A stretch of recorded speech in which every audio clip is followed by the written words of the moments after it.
Hello, Mark. Welcome back again. After amazing stories, now let's go to the main point of our talk.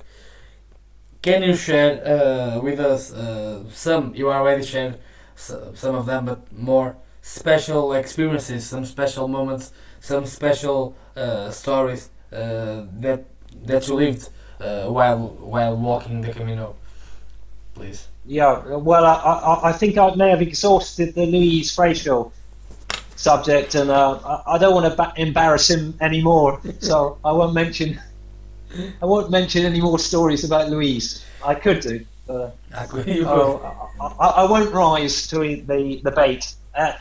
But yeah, in terms of special places, I mean, yeah. So I have been very fortunate that I have got to know the Caminos, a lot of the Caminos all over Spain.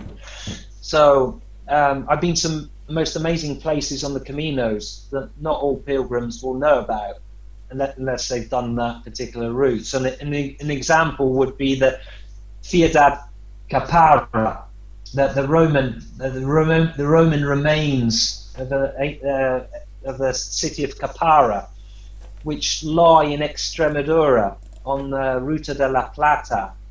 In the middle of nowhere, you suddenly just come across, what is remaining of the city of Capara. But it's just incredible that that's having, by the way, gone right through Extremadura, which is such a beautiful region in Spain, as you know. Yeah. Having passed Cáceres,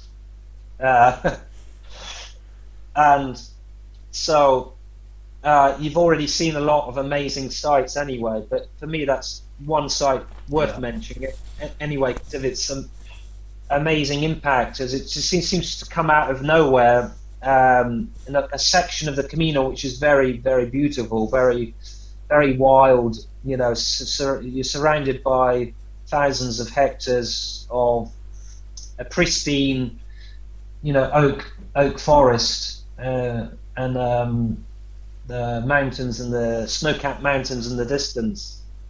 It's just the most amazing sight on the Camino. But obviously, there's so many amazing sights. Another one is on the northern way. There's the Bufones de Arenillas on the northern way, which is the cliff sides on. It's a geyser where you have all this smoke and spray coming out. Oh, that's amazing. So that is so unusual because it makes quite a noise. You're having the gases that splurt up to up to 20 meters in height. I mentioned the Camino de Invierno. Yes. I have to say that from start to finish, that Camino is just so amazingly beautiful. The sheer beauty.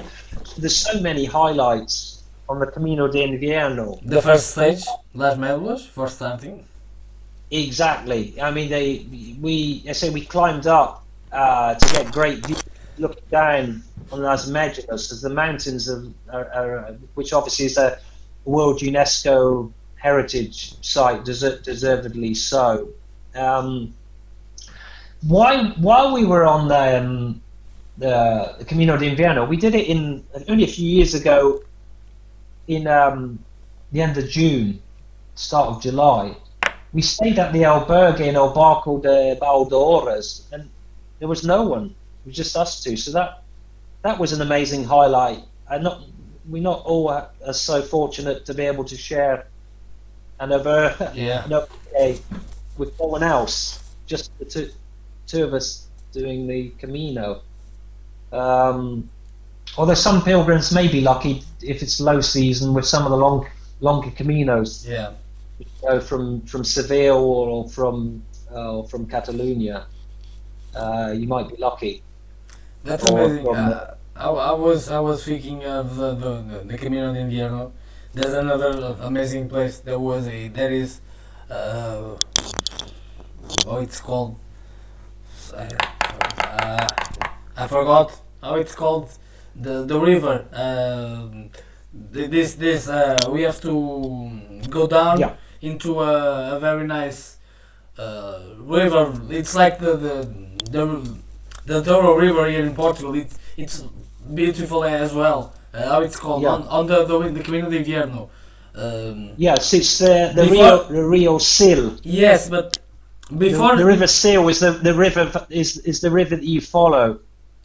but You know, before along. before arriving in Chantada, there's Oh, Cantare, that is the River Minho. Yeah, that's a beautiful section. You're quite right. It's the Coddles, the yes, Coddles yes, Belisar.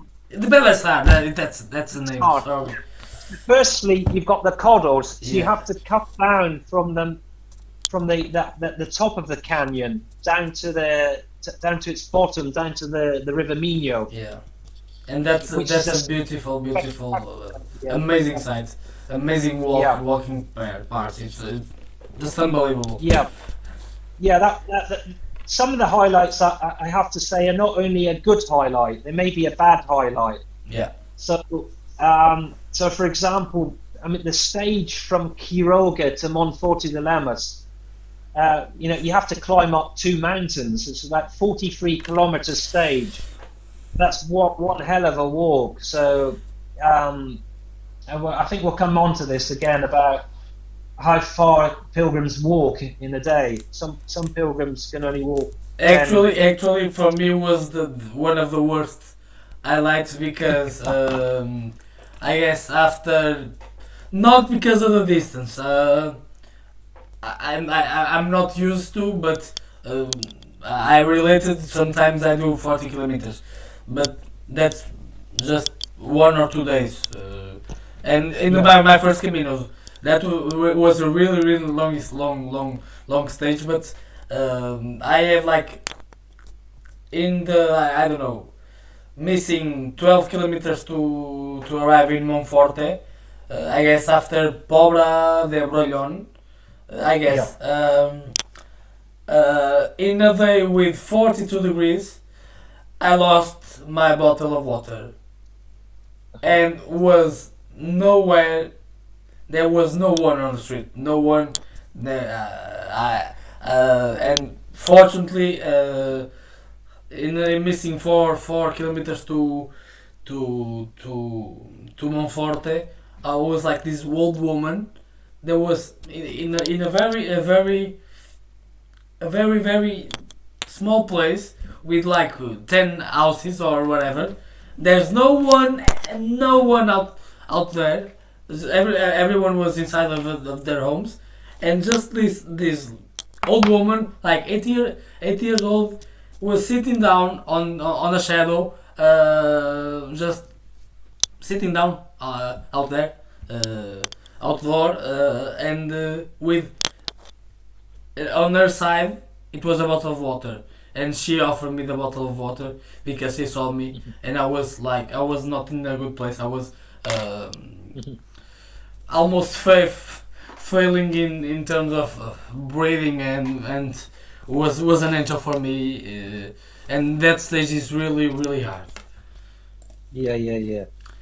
So So yeah, that was one hell of a walk, and then but I have to say there were some even harder bits that lay ahead of that because you mentioned Belisar.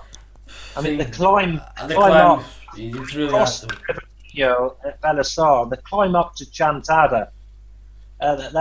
There's a really steep climb where I was virtually my head was virtually the same level as my knees. Yeah, It's the but rucksack. sorry for interrupt you, but Yeah,